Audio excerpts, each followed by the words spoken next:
সত্যি তো আমাকে একবার বললো না কেন? ও তো প্রথমে তিন্নি দিদিকে বিয়ে করতে পারতো, তাই না? হ্যাঁ, আমাকে কেন বিয়ে করতে গেল? ও ও যখন তিন্নি দিদিকে তো ভালোবাসে আর তিন্নি দিদি ওকে তো ভালোবাসে, ওরা নিজেরাই কেন বিয়ে করে নিল না বলো তো? হ্যাঁ, আমাকে কেন বিয়ে করে? এটাও তো ঠিক যে তিন্নি দিদি ওর যোগ্য, আমি ওর যোগ্যই নই। প্রথম থেকেই যদি তোমাদের সবাইকে বলে দিত, তোমরাও কত আনন্দ করে তিন্নি দিদিকে এবারে বউ করে নিয়ে আসতে বলো। হ্যাঁ, তাহলে তো সবকিছু মিটে যেত, এত কিছু হতোই না।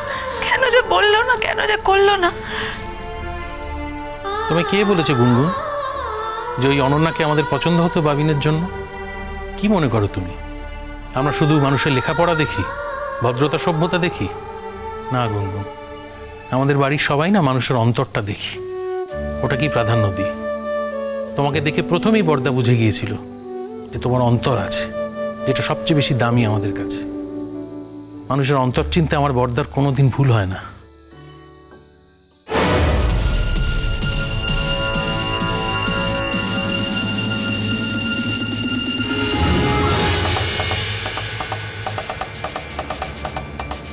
কি ব্যাপার? তুমি যে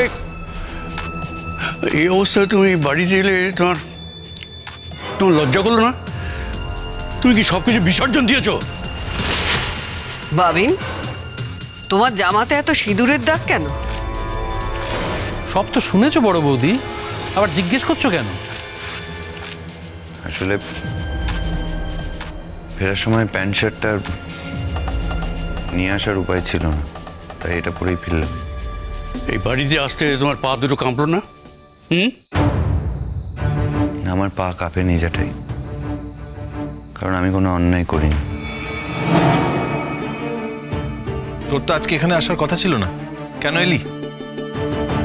হ্যাঁ সেই তো, তোমার তো সারা রাত আজ ওখানেই থাকার কথা বাবিন, চলে এলে যে। ছাড়লো তোকে মেয়েটা? সোনাদা, তোমার একবারও গুনগুনের মুখটা মনে পড়লো না? না, অদ্ভুত। সোনাদা, তুই তো আমার দাদা, আমি তো ছোটবেলা থেকে তোকে দেখেই সবটা শিখেছি। আমি তো তোর ছোট বোন, তুই ছোট বোনের সামনে এমন একটা কাজ করলি, আমি তোকে আর দাদা বলে কখনো সম্মান করতে পারব? আশা করি কথা হয়ে গেছে সবার। তোমার কিছু বলার আছে? এর পরেও তোমার কিছু বলার আছে? না না, বলুক না, বলুক না। কতটা বানিয়ে গল্প বলতে পারে শোনাক না। হ্যাঁ বলো বলো বলো, কি বলবো বলো বলো। বানিয়ে গল্প আমি কোনোদিন বলেছি যে আজকে বলবো? গল্প বানিয়ে বলার কোনো প্রয়োজন নেই আমার। তোমরা বিশ্বাস করলে করবে, না করলে করবে না, তোমাদের ওপর। আমি যাওয়ার আগে বুঝতে পারিনি যে অনন্যার আসল উদ্দেশ্যটা কি। ও আমায় বলেছিল আমার সাথে ওর কিছু কথা আছে, আর কথাগুলো বললে ও আমায় সারা জীবনের মতো মুক্তি দিয়ে দেবে, তাই আমি ওর বাড়ি গেছিলাম। না না, এই সমস্ত কথা বাদ দাও। মিথ্যে কথা বলে গিয়েছিলে। মিথ্যে বলিনি আমি জ্যাঠাই। বলে যাওনি কেন? বলে যায়নি তার কারণ আগের দিন বলেছিলাম বলে তার ফল তো ভালো হয়নি আমার জন্য, খুব খারাপ হয়েছে। সবাই মিলে এমনভাবে আমায় চেস করছিল, আমার নিজেকে অপরাধী মনে হচ্ছিল, তাই আমি আজকে না বলেই চলে গেছি। এই রিস্কটা নিয়েছি এটা ভেবে যে ওর সাথে কথা বললে, দেখা করলে, ওর কথাগুলো শুনলে বোধহয় আমি সারা জীবনের মতো মুক্তি পেয়ে যাব। কিন্তু অনন্যার যে মাথাটা একদম খারাপ হয়ে গেছে, ও এরকম কাণ্ড করবে আমি বুঝে উঠতে পারিনি। বেশ বেশ, এই অবধি তোর গল্পটা আমরা বুঝতে পেরেছি। বাকি গল্পটা সবার সামনে বল।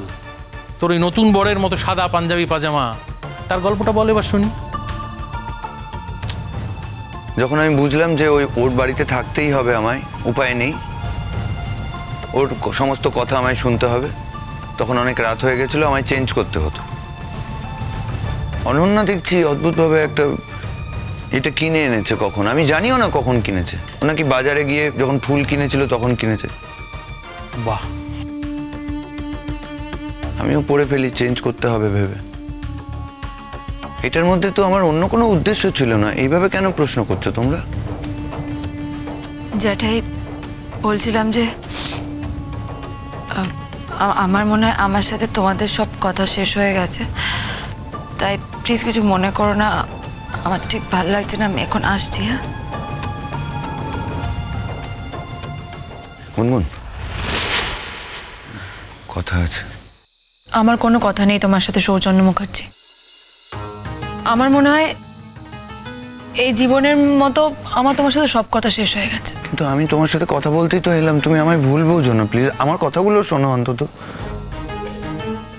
যা শোনা যা দেখার আমার কাছে না সবটা খুব ক্লিয়ার, সব পরিষ্কার হয়ে গেছে, আর কিচ্ছু পরিষ্কার করার নেই। আমায় একবার বলতে দাও। তুই কি আমাদের বোকা ভাবিস নাকি রে? হ্যাঁ, আমরা কিছু বুঝি না? চোখে ওরা যা দেখে এসেছে সেটাকে তুই অস্বীকার করতে পারবি? এ ভাবি চুপ কর না, এত সাফাই দিচ্ছিস কেন? তোর কোনো কথা আমরা কেউ বিশ্বাস করব না। তারপর কাউকে বলে দাও আমরা যা নিজের চোখে দেখেছি তার জীবনে আমরা ভুলবো না। মেয়েটা তো যা বলার তোমার সামনেই বলেছে বাবিন। মাথা ভর্তি সিঁদুর নিয়ে একটা মেয়ে তোমার সামনে কথা বলে যাচ্ছে, আর তুমি মূর্তিটা দেখে তো চলে আসোনি। এসেছিলে কি যদি এখানে চলে আসতে, ফিরে আসতে, তাহলে তো বুঝতাম। সোনাদা, এখন জাস্ট আর তোমার কিছু বলার নেই, তুমি চুপ করো। তুই বরং একটা কাজ কর, তুই এখন চুপ কর আর নিজের ভুলটাকে স্বীকার কর। অবশ্য যদি তুই সেটা মনে করিস তাহলে। যে ভুল তুমি করেছো, যে অন্যায় তুমি করেছো, সেটা স্বীকার করলেও তার ভার এতটুকু কমবে না। এটা তুমি কেন করলে বাবিন? আমরা বয়স্ক মানুষ, আমাদের কথা একবারও ভাবলে না? আমাদের মনে এভাবে কষ্ট দিলে কেন? কষ্ট দিলে এভাবে বলো, কেন দিলে? এটা তুমি কি করলে বলো তো বাবিন? আচ্ছা, এরপরে গুনগুনের মুখে কোনোদিন আমরা হাসি দেখতে পাবো? আর এত কিছু হয়ে গেল বাবিন, এরপরেও তুমি বলবে যে তুমি কোনো অন্যায় করনি? বলো, এরপরেও বলতে পারবে এই কথাটা? আমি আমৃত্যু তাই বলবো, আমি কোনো ভুল করিনি। এটা আমার নিয়তি যে সবাই আমায় ভুল বোঝে। আমি বারবার সমস্ত ইনসিডেন্টে আমি মিসজাজড হই। আজকে তোমরা কেউ বিশ্বাস করবে না, করো না, কিন্তু একদিন বিশ্বাস করবে গুনগুন। সেদিন কষ্ট পাবে আমায় বিশ্বাস করনি বলে। আজকে মনে রেখো।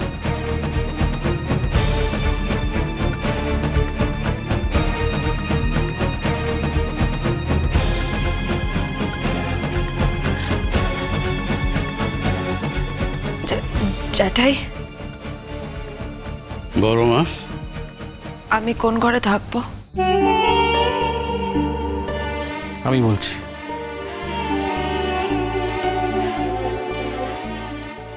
তুমি কি করে ভাবছো গুনগুন? এত বড় অপমানিত হওয়ার পরেও তোমাকে বাবিনের ঘরে থাকতে বলবো আমরা? কখনো থাকবে না ওখানে। পাশে পুটুদির ঘরে ব্যবস্থা করা হচ্ছে, তুমি আজ থেকে ওখানে থাকবে, ওর ঘরে থাকবে না। কখনো না। শুধু ওর সঙ্গে থাকা নয় গুনগুন, ওর সঙ্গে তুমি কথাও বলো না।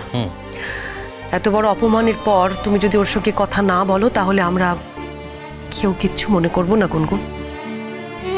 তুমি হেরে যেও না গুনগুন, ওই অনন্যার কাছে তুমি হারতে পারো না। আর একদম কাঁদবে না, আমরা সবাই আছি তোমার সাথে, সবাই। চলো ওপরে চলো যাও। গুনগুন যাও। চলো।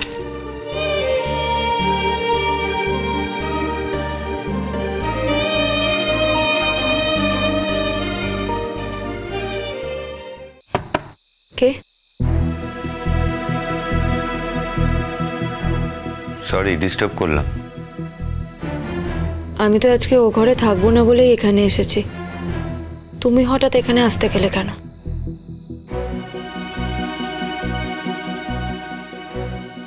আমার সাথে থাকাটা যে এতটা দুঃসহ হয়ে যাচ্ছিল সেটা আমাকেই বলতে পারতে। তাই নিজের কানে শুনতে এলাম। আমার তোমার সাথে আর কোনো কথা নেই। তুমি আমাকে ভুল বুঝছো গুনগুন। আমাকে একটা কথা বলো তো, তোমার সত্যি কথাটা বলতে প্রবলেম কোথায়? হ্যাঁ, তুমি তো জানো যে আমি সত্যি কথা বলতে এবং শুনতে ভালোবাসি। আমার মনে যা থাকে মুখেও তাই থাকে। আমি তো সবসময় তোমাকে সত্যিটাই বলে এসেছি, সেটা যত খারাপই হোক না কেন। তুমি কেন মিথ্যা কথা বলতে গেলে? কেন বললে আমাকে মিথ্যা কথাটা?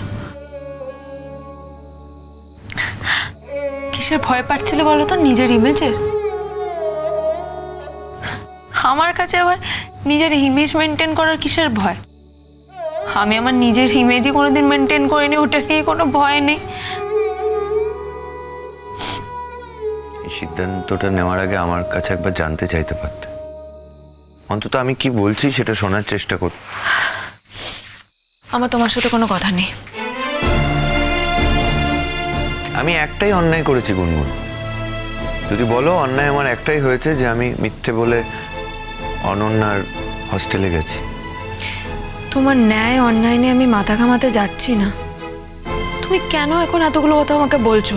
আমি জাস্ট একটু একা থাকতে চাইছি, প্লিজ লিভ মি অলোন। আর যদি পারো তো আজকে আমাকে ডিস্টার্ব করো না প্লিজ।